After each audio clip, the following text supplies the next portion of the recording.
This is going to sound crazy, but I want you to listen to me without laughing, because either I'm right or I'm going off my rocker and need sympathy. Bobby picked at the bun of her cheeseburger. Joanna, watching her, swallowed cheeseburger and said, "All right, go ahead." They were at the McDonald's on East Bridge Road, eating in the car. Bobby took a small bite of her cheeseburger and chewed and swallowed. "There was a thing in Time a few weeks ago," she said. "I looked for it, but I must have thrown the issue out." She looked at Joanna. "They have a very low crime rate in El Paso, Texas," she said. "I think it was El Paso. Anyway, somewhere in Texas, they have a very low crime rate. Much lower than anywhere else in Texas. And the reason is, there's a chemical in the ground that gets into the water, and it tranquilizes everybody and eases the tension. God's truth." "I think I remember," Joanna said, nodding, holding her cheeseburger. "Joanna," Bobby said, "I think there's something here, in Stepford. It's possible, isn't it?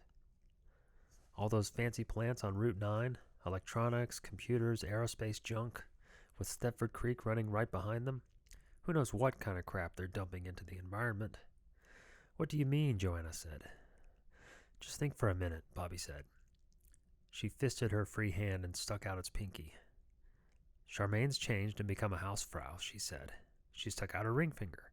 "The woman you spoke to, the one who was president of the club, she's changed, didn't she, from what she must have been before?" Joanna nodded. Bobby's next finger flicked out. "The woman Charmaine played tennis with, before you. She changed too. Charmaine said so." Joanna frowned. She took a French fry from the bag between them. "You think it's because of a chemical?" she said. Bobby nodded. "Either leaking from one of those plants or just around, like in El Paso or wherever." She took her coffee from the dashboard. "It has to be," she said. "It can't be a coincidence that Stepford women are all the way they are, and some of the ones we spoke to must have belonged to that club.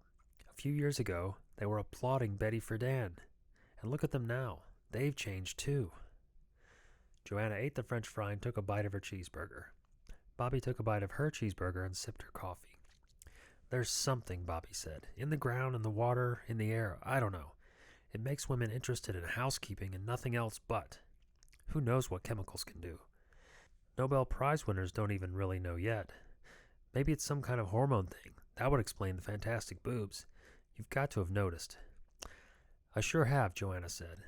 "I feel pre-adolescent every time I set foot in the market." "I do, for God's sake," Bobby said.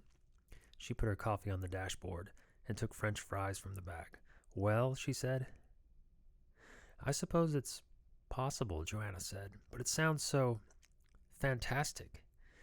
She took her coffee from the dashboard. It had made a patch of fog on the windshield. "No more fantastic than El Paso," Bobby said.